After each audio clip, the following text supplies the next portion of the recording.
They were promised a fresh start, a new life, a chance to rewrite their fate on the distant shores of an unknown land. But when the first fleet arrived at Sydney Cove, what awaited them was not freedom nor prosperity.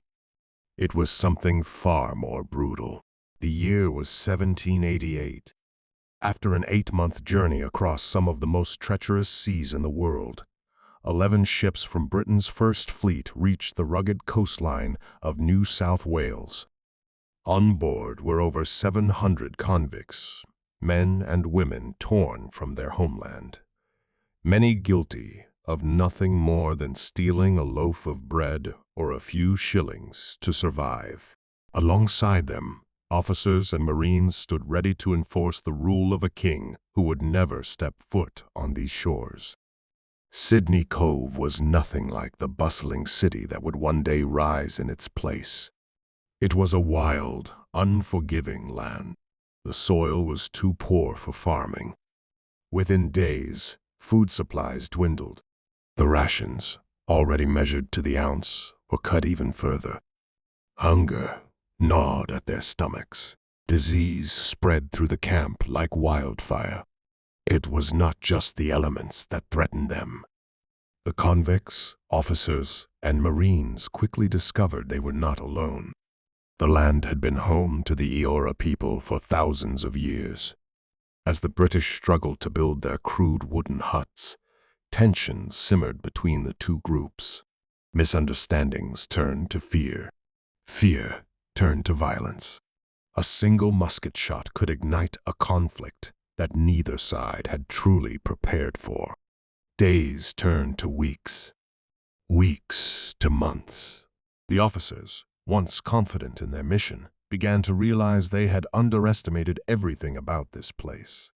The plan had been simple: build a colony, establish British rule, and secure a new life for England's unwanted.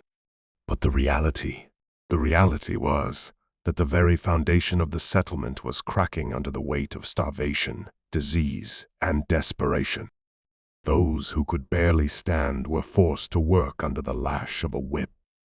Convicts collapsed from exhaustion, yet were punished for failing to meet their quotas. The fresh start they had dreamed of in the bowels of a prison hulk back in Britain? It was an illusion. One by one, they succumbed. Graves filled faster than huts could be built. Yet, amidst the suffering, there were stories of survival. Some convicts, resourceful and determined, found ways to endure. They built friendships. They traded with the local Aboriginal people, some learning their ways to survive the harsh conditions. Others plotted daring escapes, disappearing into the dense bushland, never to be seen again. Sydney Cove was not just a settlement. It was a test of human endurance. Every sunrise brought the same battle one more day against the impossible. The stories of the first fleet at Sydney Cove are more than just history. They are tales of resilience, brutality, survival, and hope. And yet, one question remains: who were the people that endured this nightmare?